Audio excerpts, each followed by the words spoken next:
Samore Love Bugs, you have now tuned in to my Black Ink Crew recap. Guys, be sure to subscribe if you have not yet done so, and also be sure to share this video wherever you like to share videos, okay? And also head over to my other channel. I have two amazing videos that I just released, which one is a giveaway of these awesome bold metal brushes. You actually get 3, and there are 4 opportunities to win. And the other video is, of course, my Love and Hip Hop recap is on that channel as well. So definitely check it out. All right, so now let's go ahead and talk about Black Ink Crew. So Duchess and Caesar are getting married. Well, eventually, right? If he doesn't mess it up this time. So he proposed to her from what we've seen in the last episode, and it kind of left us at that cliffhanger where we were kind of like, okay, so what is she going to say? Is she going to say yes? Is she going to say no? And she actually said yes, which is pretty cool. I was a little surprised just because I felt like I kind of felt like she should have waited just a little bit for him to prove himself. Like, yes, he flew across the country, across the pond in order to see her, but he hasn't really shown that he's changed at all. The only thing he did was show that he's willing to fly. He's willing to do a little extra, but it didn't show he's faithful. Put him in a room with a whole bunch of models, some urban models or something like that. Let's see if he could really be good. That's what I'm saying.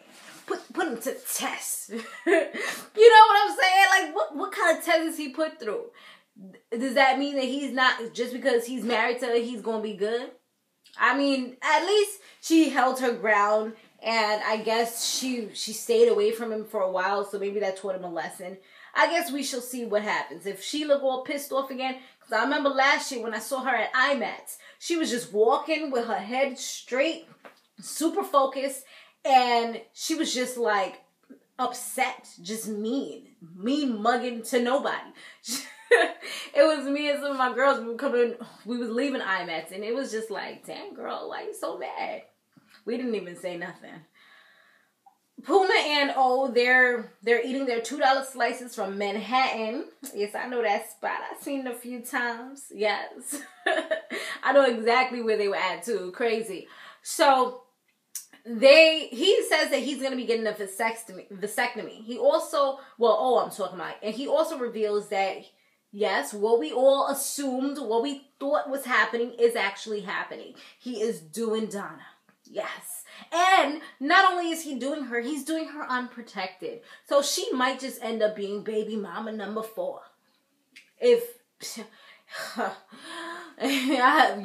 chick will go crazy. She will go postal. So I think that's mainly the reason that he's doing it. I think he's doing it for the wrong reasons. I feel like the reason why he's doing this vasectomy is so that he can continue having sex with Donna unprotected and not have to worry. But he's only worried about having children. Dude, what if it happened to having HIV, to getting gonorrhea, syphilis? I mean, there's a whole host of STDs that you can get, STIs that you can get. And never mind the new ones that just came out that got all kind of crazy names. What are you doing with yourself? Oh, come on. I feel like his priorities are kind of mixed and matched, and they messed up. He really, really needs to get his life together. Like, he's trying to get these quick fixes, but it's not really quick fixes at the end of the day, because you can not have kids, but, come on. So when O tells Puma that he's having unprotected sex with Donna, he's just like, you could have kept that to yourself. You didn't have to really reveal that to me. You didn't have to tell me all of that. Puma is being a good friend, and he actually goes to the vasectomy clinic with this dude, with O. And at first, the doctor actually thought they were together. But he was like, nah. Puma was like, I got a girl, I'm married. And then O was just like, yeah, I'm in a relationship. I got a fiance. We're not married yet. The doctor kind of felt the same way. Like, he shouldn't be making these drastic steps, because if they do anything wrong, it cannot be reversed. And that's it. There's no coming back from that. He may regret that decision, especially since he's not married as yet. She might want to have more kids as well. And he says that he hasn't even spoken to Anya about it. So that's kind of messed up as well. You're supposed to be this. I don't understand how he's getting married to her. It just feels like things are like, it doesn't make sense to me. I just feel like he's doing it just to do it, just to say he's doing it, but it's not going to work from the basis that they have. Their foundation is all wrong. Sky, she tells everyone that she's faithful to Bobby and she loves him, she cares about him, and Ted is like, yo, but what about me? And she's just like, yo, you messed up your chances, that's it. And she says that he's not man enough for her. He wasn't man enough for me. Remember that one? Oh, that was the song, honey. He wasn't man enough for me. And then her voice, oh, Toni Braxton. Wait, it was Toni Braxton, right? Toni Braxton.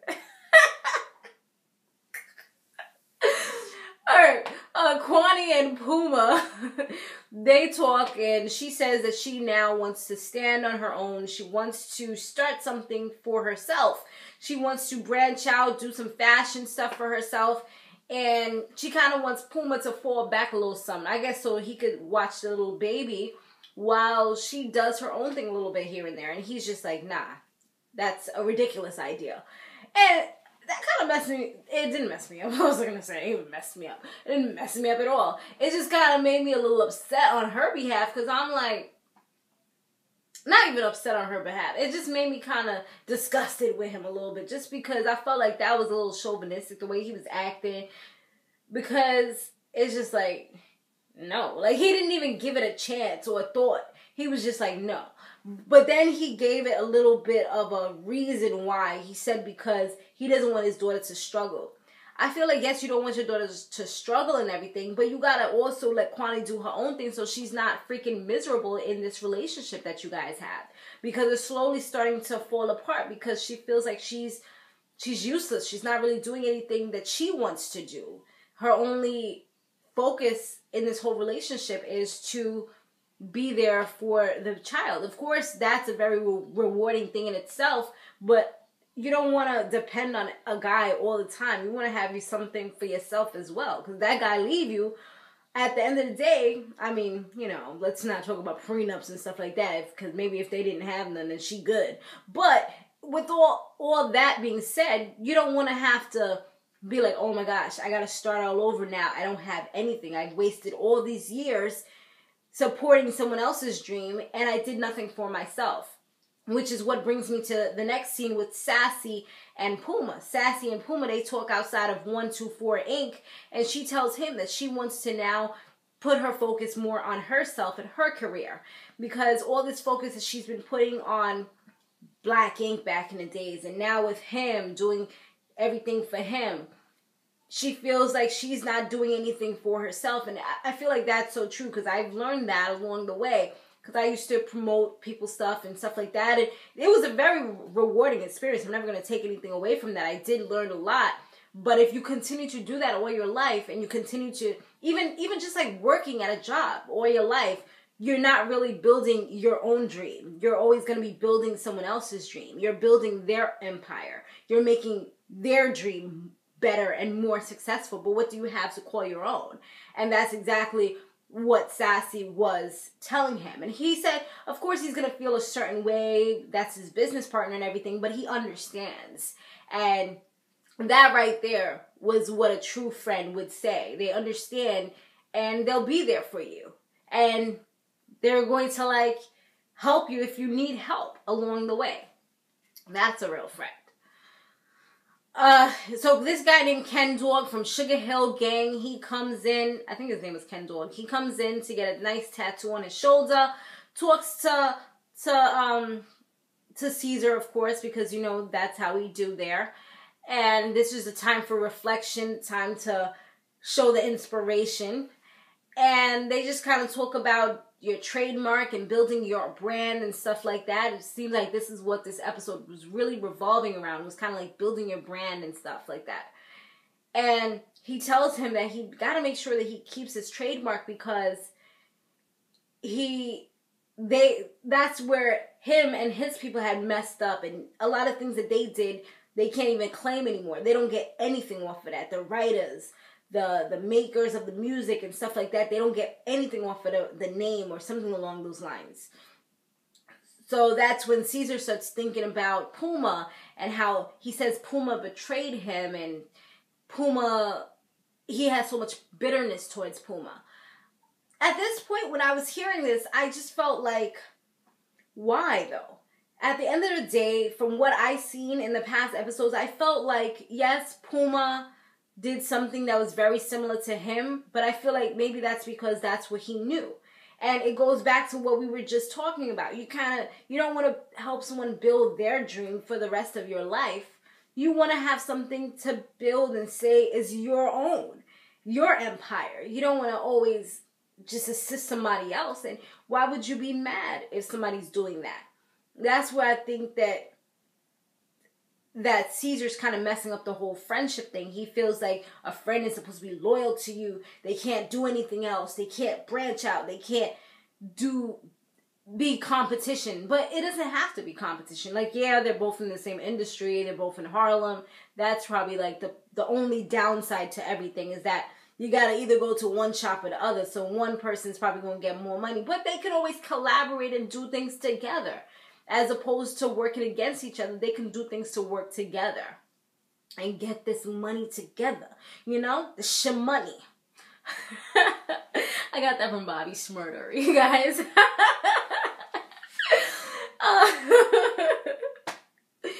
Sky's boyfriend, he goes into Black Ink to get a tattoo. He wanted to get blessed, nice and big on his back. And I'm just like, so many people have this tattoo. I can't see myself getting something that I see everybody with. Like, I've always wanted to get something different. I'm thinking about, I told you guys in the last episode, I'm thinking about getting something else. I should go to either Black Ink, right? I should check them out. I don't know. We'll see. But I don't know. I feel like they're going to charge me an arm and a leg. Or maybe I could try to get on the show, right? Maybe. We'll see. So he goes to get this blessed tattoo on his back done by Caesar. And I just felt like Caesar was kind of playing Sky a little bit much. It was just like a little... I felt bad for her hearing the things that he was saying. Like, the dude's there, and he's like, oh, so you guys are really in love. I'm like, okay. You know, he said something nice right quick. But then he's like, oh... She's like, yeah, he loves all of me. And he's like...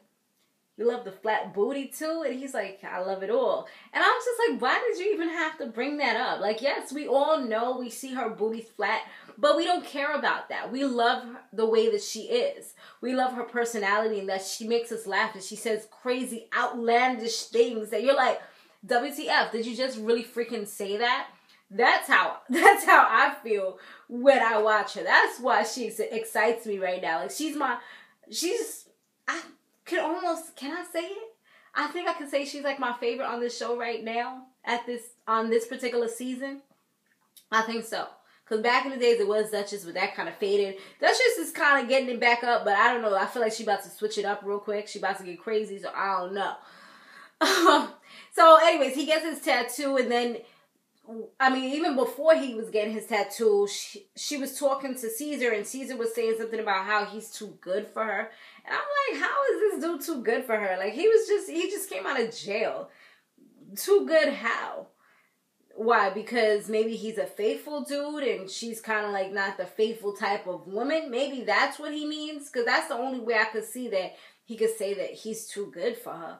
Is he some kind of, you know? I don't know. I just, that kind of was like rude to me too as well. So then it was, later on it was party time and Sky, she came in looking all cute with her little skirt on, some heels on.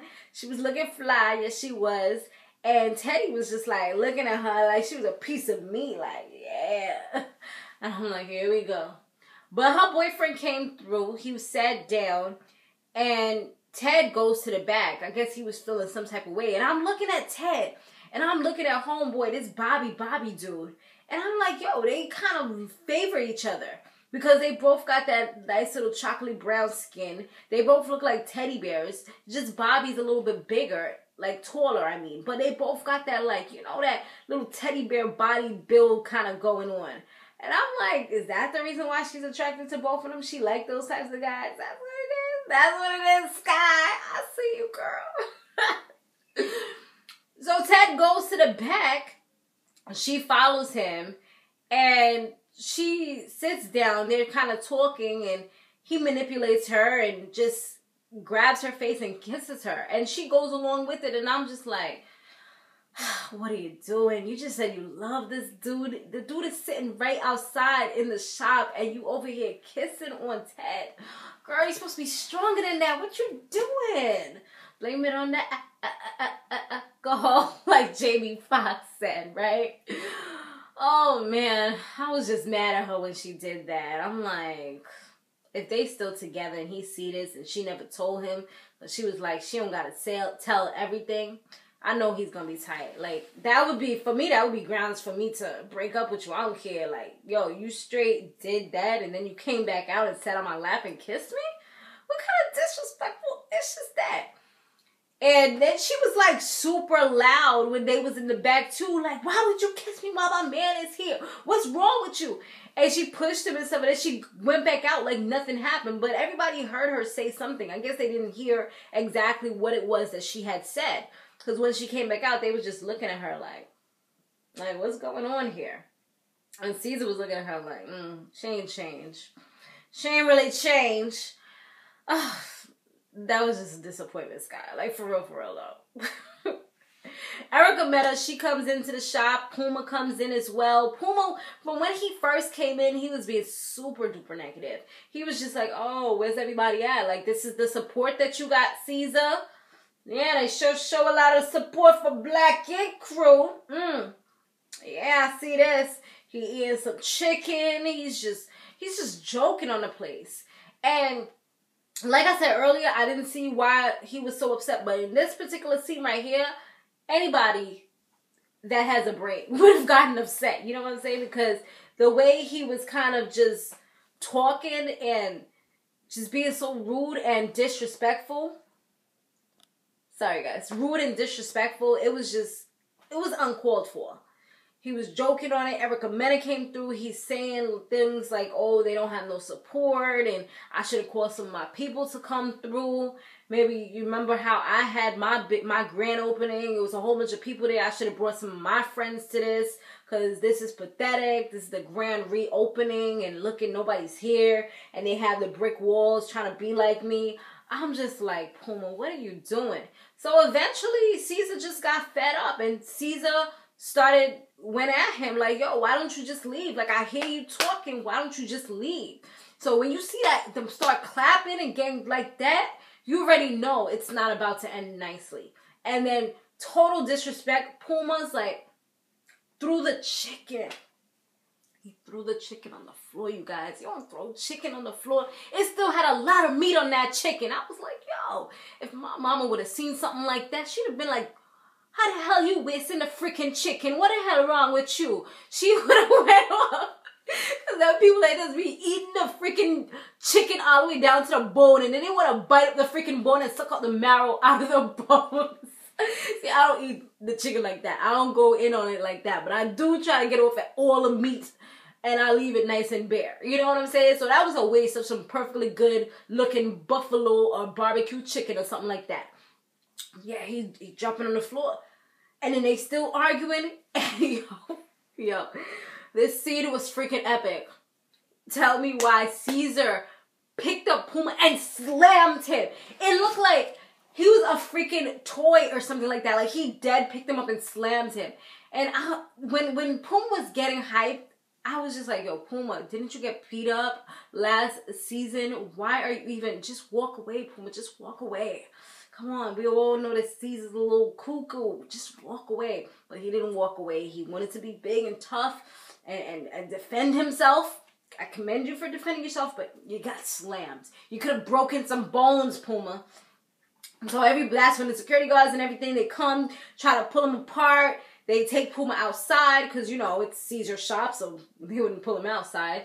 So they take him outside. He's out in the pouring rain, looking like he getting a freaking shower. Like, it was pouring. That was some crazy rain. And Puma was turned up. Like, he was ready to come back in and try to defend himself and not look like a super punk that just got body slammed on the floor. And even Bobby was part of this. I was looking like, wait, that's Bobby? What the hell Bobby doing out there? Bobby don't even freaking know the man like that. He out there trying to hold what's his name? He trying to hold Puma back. I'm like, Bobby, go sit down. You're not a part of this. Don't overstep your boundaries, boy. Go sit down. Sit down yourself. So yeah, he's still like trying to run. Yo, Puma was running. He was running, trying to get back into Black Ink. And they holding Caesar back inside. And even then Sassy, I didn't even realize she was there. She was trying to like help to hold Puma back and talk to him, get some sense back into him and tell him like, yo, you gotta go back home to your daughter. You need to chill out, calm down, stop it. And he's like, yo, we need to rob this joint. Yo, you rob this joint, son. Rob it. I'm like, are you saying, boy, what the hell are you saying? You just said to rob the place? And Sassy's trying to like hold his mouth like, don't say that out loud. Dude, you are on camera talking about you are going to rob a place. God forbid the place get robbed. You are going to be the first suspect. You don't say anything like that on camera.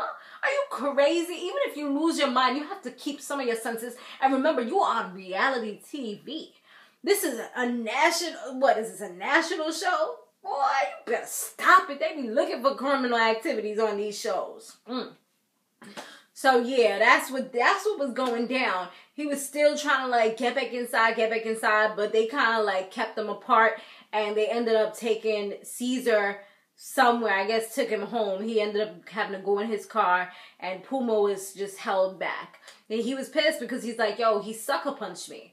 But I mean, if you're arguing with somebody, you're in their face, you dropped the chicken that they bought on the floor that they just renovated or whatever, someone's gonna get upset. And you know him. You guys have been friends for how many years? You thought that nothing was gonna go down? Even I, who don't even know the dude like that, I just been watching the show. I felt like, oh my gosh, something's about to get crazy. It's about to go down. Like right now. Right now.